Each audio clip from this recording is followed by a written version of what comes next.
और साध संगति में भी यदि किसी ने गफलत कर दी, मर्यादा तोड़ दी, और उसके बाद वो साध संगति में भी आ रहा है, तो हमें तो पता नहीं चलेगा। लेकिन संत रामपाल जी, अंतर्यामी भगवान से कुछ नहीं छुपा हुआ है। बेमौत मरोगे, अकाल मौत मरोगे, ये ना समझ लेना कि हम तो साध संगति से जुड़े हुए हैं, हम तो पवन दास के वीडियो देखते हैं। भैया, मर्यादा सबसे पहले है। पवन दास केवल जानकारी दे रहा है, इससे ज्यादा पवन दास की कोई औकात नहीं है।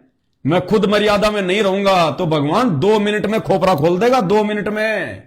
कोई पवन दास नहीं है उसके लिए, कोई भगत उसके लिए खास नहीं है। सब एक जैसे हैं उस परमात्मा के लिए। वो निर्मोही है, वो समदृष्टि है, समदृष्टि। इस मार्ग में मर्यादा प्रथम है, वो चाहे साध संगत हो चाहे कोई भी हो। तो साध संगत से जुड़ के भी यदि आपने मर्यादा तोड़ी जानबूझ के, और आपस में भाई बहनों से यदि राग द्वेष रखोगे, लड़ाई झगड़े रखोगे, मन मुटाव रखोगे, परमात्मा बक्कल उतार देगा। वो फिर ये नहीं देखेगा ये साध संगति में एक ये कहां है। बिल्कुल मनमुटाव नहीं चलेगा मैनेजमेंट की तरह, कोई राग द्वेष नहीं चलेगा। अगर आप किसी की बातों से सहमत नहीं है, आप किसी के विचारों से सहमत नहीं है, तो भैया उससे अपना रिश्ता खत्म करो।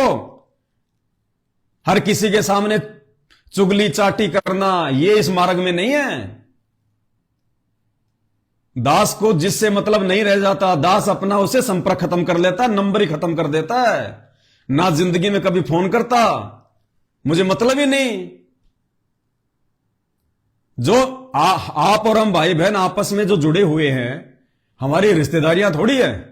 हम कोई जो है फूफा चाचा साड़ा मामा के लड़के थोड़ी है। हम आपस में क्यों जुड़े? संत रामपाल जी के ज्ञान की बदौलत, संत रामपाल जी की बदौलत आपस में जुड़े हम भगत भाई बहन।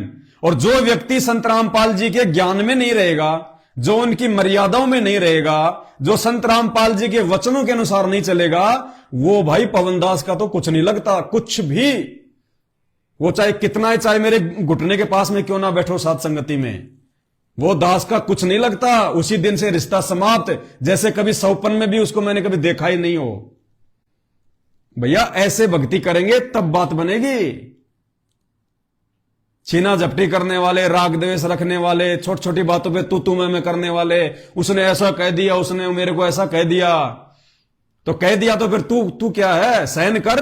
परमात्मा ने तेरे को 5 गुण दिए, शील संतोष विवेक दया क्षमा। इनका प्रयोग कौन से दिन करेगा? या जेब में डाल के खाली चैन बंद कर रखी है? कौन से दिन यूज करेगा? भगत कब बनेगा फिर? परमात्मा ने जिसको भगत बनाना होगा, सारे इंजेक्शन लगाएगा। जो 5 गुण परमात्मा ने दे दिए, परमात्मा उनको चेक करेगा, आपको जानबूझ के आपको छिड़वाएगा। किसी भगत के माध्यम से आपको परमात्मा जो है उकसाएगा, परमात्मा आपको जो है गुस्सा भी दिलाएगा।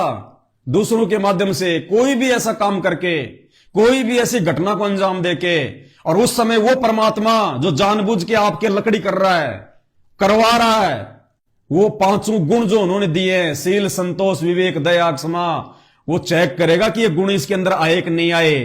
ये आग की तरह बिल्कुल लाल है या फिर ये बर्फ की तरह शीतल है, चेक करेगा परमात्मा।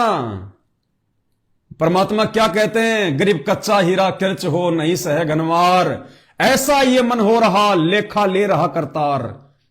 जब ऐसी कोई नौबत हमारे सामने उपस्थित होती है ना, तो भगत को विचार करना चाहिए कि गुरुजी जरूर मेरी परीक्षा ले रहे हैं, जरूर गुरुजी मेरे को चेक कर रहे हैं। नहीं तो ये भगत मुझे ऐसा क्यों बोल रहा है, ये भगत मेरे खिलाफ उसको ऐसा क्यों बोल रहा है, मेरे सामने ये घटना क्यों घटित हो रही है, मैं तो इस आदमी को जो है कुछ भी नहीं बोल रहा, ये मेरे को गालियों पे गालियां निकाल रहा है।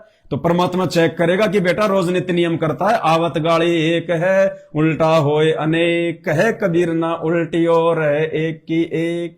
गरीब गाली ही से उपजय कलय कष्ट और मीच, हार चले सो साधु है लागे मरे सो नीच।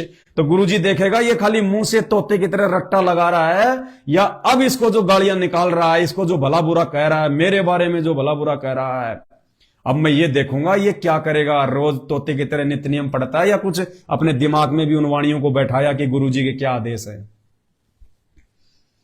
भाई इतना आसान नहीं है सतलोक जाना।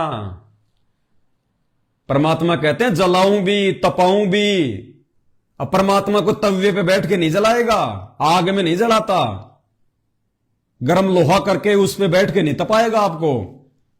जलाने और तपाने का मतलब है परमात्मा आपसे यहां पे संघर्ष करवाएगा। जलाऊं भी, तपाऊं भी और चिमटे से खाल उतारूं। चिमटे से खाल उतारने का मतलब परमात्मा को चिमटा लेके आपके कोई जो है यूं नहीं करेंगे कि ये ले ये ले। चिमटे से खाल उतारने का मतलब जबरदस्ती लोग आपके साथ में लड़ाई झगड़ा करने की सोचेंगे, आपके साथ में मारपीट करने की सोचेंगे, लोग आपको गालियां देंगे जबरदस्ती, चाहे भगत हो चाहे कोई जगत वाला हो। आपको धंधे में कोई नुकसान हो जाएगा, आपके साथ में कोई धोखा कर लेगा। वो होता है चिमटे से खाल उतारना, यूं झटके देगा परमात्मा। कहते हैं जलाऊं भी, तपाऊं भी और चिमटे से खाल उतारूं, फिर भी जो ले नाम हमारा उसको पार उतारूं। नाम लेने का मतलब जो फिर भी इन परेशानियों में, दिक्कतों में, इन विपत्तियों में, जो है बेइज्जती में, फिर भी जो भगत मेरे वचन पे चलेगा, फिर भी जो ले नाम हमारा। नाम लेने का मतलब ये नहीं कि वो मंत्र जाप करना।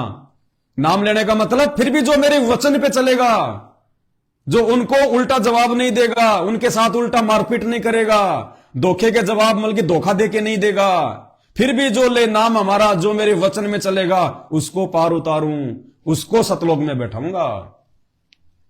तो भाई और बहनों, इतना आसान नहीं है ये सतलोक का मार्ग है, सतलोक का मार्ग है। और जो इस मार्ग पे दृढ़ता के साथ में अपने गुरु को भगवान मान के, जो इस मार्ग पे जो व्यक्ति अपने पैर जमा के खड़ा हो गया, ये देखना, ये आज ये बड़े बड़े लोग, बड़े बड़े वैज्ञानिक, बड़े बड़े साइंटिस्ट, बड़े बड़े मंत्री, प्रधानमंत्री, आने वाले समय में संत रामपाल जी तो छोड़ दो, वो तो अनमोल वस्तु है।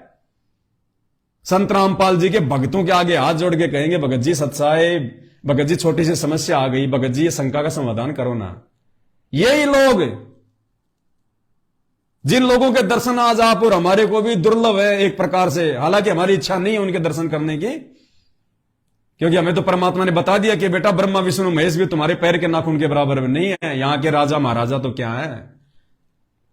लेकिन कहने का मतलब है आज हम भक्तों की, यानी आम व्यक्तियों की क्या औकात है यहां के बड़े बड़े लोगों के आगे। आने वाले समय में बहुत जल्द 4-5 वर्षों में ये औकात इस भक्ति के प्रतिफल में, यदि आप उस समय तक भगत बन गए तो, मर्यादा में रहे तो, क्योंकि आने वाला 4 साल ये भयंकर है। ये जगत के लिए नहीं, भगत के लिए भी महाविनाशकारी है। ये हमारी अंतिम परीक्षा होगी, अंतिम परीक्षा। ये मैनेजमेंट से जुड़े हुए भाई बहन, सतगुरु रामपाल जी भगवान के काल प्रेरित परिवार से जुड़े हुए भाई बहन, इन फर्जी आश्रमों से जुड़े हुए भाई बहन, ये तो ऐसे जाएंगे जैसे गधे के सिंह से सिर जाते हैं, जैसे गधे के सिर से सींग जाते हैं ना, ये तो ऐसे जाएंगे, क्योंकि इनकी तो कोई मर्यादा है ही नहीं, इनको कोई दृढ़ता उस समय रहेगी नहीं। इन 4-5 वर्षों में जो तांडव, जो प्रकृति जो मचाएगी ये काल, उस समय ये तो दिखाई भी नहीं देंगे, क्योंकि ये तो देखा देखी वाले भगत है सारे। ये सात संगत वालों की परीक्षा होगी, सात संगत वालों की परीक्षा। परमात्मा क्या कहते हैं, परमात्मा गोता मारूं स्वर्ग में और जा बैठूं पाताल, और गरीब दास ढूंढता फिरूं अपने हीरे मोती लाल। परमात्मा हीरे मोती लाल का व्यापारी है, कबाड़े का व्यापारी नहीं है, कोडियों का व्यापारी नहीं है। तो ये तो कबाड़ बन चुके हैं जो उनके परिवार के पीछे चल रहे हैं, अंधे होके भगत है। इन आश्रमों में सारा दिन मिट्टी की तगारियां, ईंट और पत्थर ढो रहे हैं। अरे ये समय भक्ति करने का है, ये समय आश्रमों की दीवारें खींचने का नहीं है। क्या करेंगे हम उन आश्रमों का, जब आने वाले समय में हमारे भगवान का राज पूरी दुनिया पे होगा, सारे नकली संत भाग जाएंगे छोड़ छोड़ के, पूरी दुनिया इनके ज्ञान से जो है वो परिचित हो जाएगी। इन नकली संतों के आश्रम हमारे तो काम आएंगे। लेकिन ये काल समय और पैसा दोनों बर्बाद करवा रहा है। जो समय वर्तमान में हमने भक्ति में लगाना था, जो है मर्यादा में रह के, ताकि आने वाले विनाशकारी समय में हम दृढ़ रह सकें, लेकिन काल ने उनको फांस लिया। तो ये बहुत भयंकर समय है आने वाला 2028 तक का। ज्ञान गंगा पुस्तक में गुरुजी ने स्पष्ट लिखा हुआ है, नास्त्रदमस की भविष्यवाणी में, पेज नंबर 287 या 82 कौन सा है देख लेना, कि महायुग परिवर्तन का समय 1905 से लेकर 2028 तक, ये संत रामपाल जी की भविष्यवाणी है। और साध वचन पलटे नहीं, चाहे पलट जाए ब्रह्मांड। 2028 लास्ट समय है।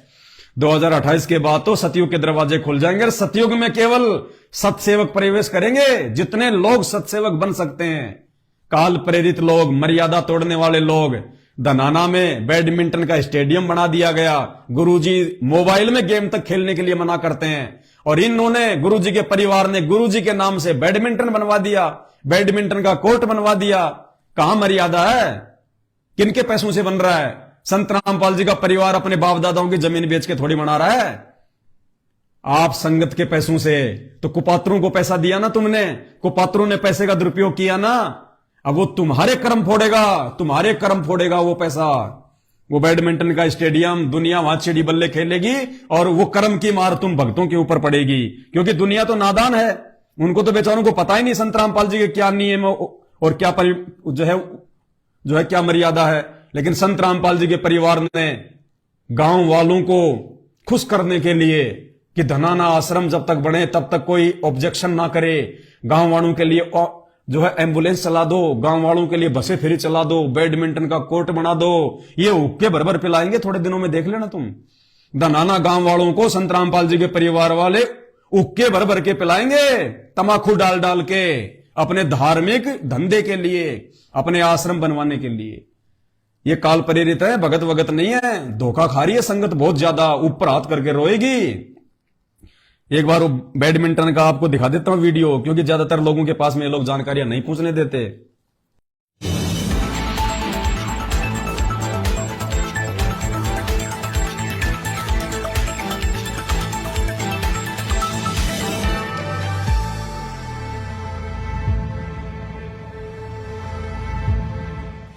आज हम आए हैं अपनी टीम के साथ जिला सोनीपत के तहसील गोहाना के गांव धनाना में, जहां पर एक अंतर्राष्ट्रीय स्तर के बैडमिंटन इंडोर स्टेडियम का निर्माण हुआ है। हरियाणा के छोटे से गांव में इतने अत्याधुनिक सुविधाओं से युक्त astro turf court badminton stadium को देखकर हर कोई हैरान है। ऐसे अंतर्राष्ट्रीय मानकों वाले इंडोर स्टेडियम तो केवल मेट्रो सिटी में देखने को मिलते हैं। इंडोर स्टेडियम के ऊपर जगत गुरु संत रामपाल जी महाराज का विशाल चित्र लगा हुआ है। हम भी अपनी टीम के साथ गांव धनाना बैडमिंटन इंडोर स्टेडियम पहुंचे, जहां पर गांव के काफी लोग जमा थे। उपस्थित लोगों को पूछने पर पता चला कि आज इस बैडमिंटन स्टेडियम का उद्घाटन होना है, जिस कारण से लोगों की भारी भीड़ उत्सुकता के साथ जमा हुई है। हम भी अपनी टीम के साथ इस बैडमिंटन इंडोर स्टेडियम में दाखिल हुए। चारों तरफ कुर्सियां लगी है, जिस पर बड़े बुजुर्ग बैठे हैं। एक तरफ टेबल पर फूल मालाओं के अंबार के साथ जगत गुरु संत रामपाल जी महाराज की चित्र लगी ट्रॉफी रखी है। पीछे मंच पर सम्मानित लोग बैठे हैं। सामने की दीवार पर भी संत रामपाल जी महाराज का बड़ा चित्र लगा हुआ है। स्टेडियम के बीचों बीच सुंदर बैडमिंटन कोर्ट बना हुआ है, जिस पर एस्ट्रो टर्फ की मैट बिछी है, जिस पर बहुत से लोग बैठे हैं। उद्घाटन समारोह शुरू हुआ। कोर्ट के बीच लगे रिबन को गांव के सबसे वरिष्ठ नागरिक द्वारा काटा गया। तत्पश्चात उपस्थित व्यक्तियों द्वारा संत रामपाल जी महाराज का जय घोष किया गया।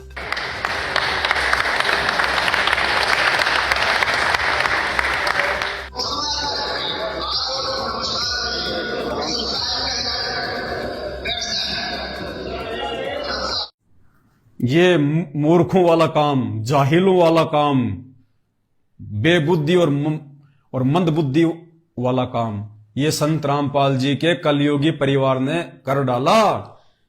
लाखों की संगत के जो लोग उनको अंधे होके ज्योति पाठ का पैसा दे रहे हैं, दान का पैसा दे रहे हैं, सबकी ऐसी तैसी करवाएंगे ये लोग आने वाले समय में, क्योंकि सबकी मर्यादा टूटी है। जिन जिन का पैसा इन आश्रमों में लग रहा है, जिन जिन का पैसा इस बैडमिंटन स्टेडियम में लगा है, सबके कर्म फुड़वाए इन्होंने, सबके कर्म। जो संत रामपाल जी ताश तक खेलने के लिए मना करते हैं, ताश खेलने वालों के पास बैठने के लिए मना करते हैं, मोबाइल में वीडियो गेम तक खेलने के लिए मना करते हैं, वो संत रामपाल जी सतलोक से चलकर ये बैडमिंटन के स्टेडियम बनवाने आया है, दुनिया को बैडमिंटन खिलवाने के लिए आया है। बुद्धि भ्रष्ट हो गई है संत रामपाल जी के परिवार की। गरीब माया का रस पिए कर हो गए डामाडोल। ये माया का रस पिए के इस माया ने, इस काल ने, दुर्गा ने इनको फांस लिया। ये संत रामपाल जी को मतलब अपने रिश्तों से बढ़ के कुछ नहीं मानते। जिसका बाप है वो खाली अपना बाप मान रहा है, जिसका फूफा है वो खाली फूफा मान रहा है, जिसका मामा है वो खाली मामा मान रहा है, भगवान कोई नहीं मान रहा। नहीं तो ये बेहुदी हरकतें बैडमिंटन कोर्ट बनवाने की और उनके जेल जाने के बाद पीछे से आश्रम बनवाने की, अरे हमारा भगवान तो 10x12 की छोटी सी टूटी फूटी सी कोटड़ी में हिसार जेल में बैठा है, हम क्या चाटेंगे इन आश्रमों का? हमारा आश्रम तो हमारा घर है ना, घर बैठ के भक्ति नहीं कर सकते क्या? ये भक्ति करने के लिए आश्रम में जाना जरूरी है क्या?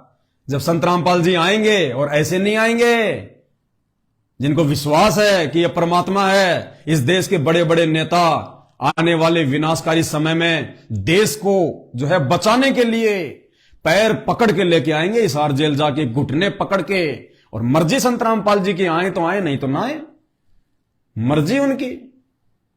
ऐसे नहीं आने वाले जेल से ये कि 2 वकील जाके जमानत करवा के ले आएंगे। कब के आ जाते अगर ऐसे आना होता तो। अब तो इस देश की बड़ी बड़ी जो शक्तियां होंगी, और जब हर प्रकार से संकट आपत्ति, उस समय पैर पकड़ के लेके आएंगे संत रामपाल जी के पैर पकड़ के, इतिहास बनेगा।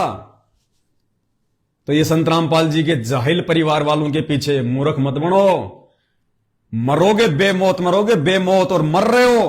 कोरोना में हजारों मर गए, संत रामपाल जी ने एक को भी नहीं बचाया। इन आश्रमों में मिट्टी के नीचे जो है दब दब के मर रहे हैं। मुंडका आश्रम में टैंक की सफाई करते समय 3 मर गए थे जहरीली गैस से। क्यों? अरे आश्रमों में भगत मर रहे हैं तो बाहर कैसे बचाएगा भगवान? और सत्सेवक सात संगति से जुड़े हुए भाई बहन जो मर्यादा में हैं, किसी के अंगुली का नाखन भी उतरा हो तो बता दो। और जिन मूर्खों ने मर्यादा भी जो है वो तोड़ी, उनको भी भगवान ने आंच नहीं आने दी, उनको भी परमात्मा ने आंच नहीं आने दी कि कहीं सात संगतियां बदनाम ना हो जाएं। लेकिन आगे चल के उनके साथ में क्या बीतेगी, आगे चल के उनके साथ में क्या बीतेगी वो खुद देखेंगे फिर। तो सात संगति में परमात्मा नाखून भी नहीं उतरने दे रहे अपने बच्चों का, नाखून भी, और पल पल रक्षा करता है परमात्मा। कितनी बार तो संत रामपाल जी के काल प्रेरित बेटा बेटियों ने मुझे जान से मारने का प्रयास कर दिया, मेरे घर पे आके मुझे जान से मारने का प्रयास किया, मुकदमे इन्होंने करवा दिए, जेल इन्होंने भिजवा दिया, गाली गलौज धमकियों की तो कोई गिनती नहीं, मारपीट इन्होंने मेरे साथ में जो है कितनी बार कर ली, हर प्रकार से इन्होंने प्रयास किया, परमात्मा ने बाल भी बाका नहीं होने दिया। तो भाई ये सत्यवादी परमात्मा है और ये सत्य के साथ है। संत रामपाल जी का असली बेटा बेटी वो है जो मर्यादा में रह के इनकी भक्ति कर रहा है, वो इनके बेटा बेटी नहीं है मोटे मुंह वाले जो भक्तों का पैसा बर्बाद कर रहे हैं इन पत्थरों में आश्रम बनवा के, बैडमिंटन स्टेडियम बनवा के। वो बेटा बेटी नहीं है, ये परमात्मा है। ऐ सनावीरम शुक्रम अकायम, तेजपुंज का शरीर है संत रामपाल जी का, हाड़मास का शरीर नहीं है जो उन्होंने किसी औरत से संपर्क करके बच्चे पैदा कर दिए। ये आगे चल के तुम्हारी आंखें खुलेंगी जिस दिन तुम्हारे को गरीबदास जी महाराज जी का जीवन समझ में आ जाएगा, तो संत रामपाल जी का समझ में आ जाएगा।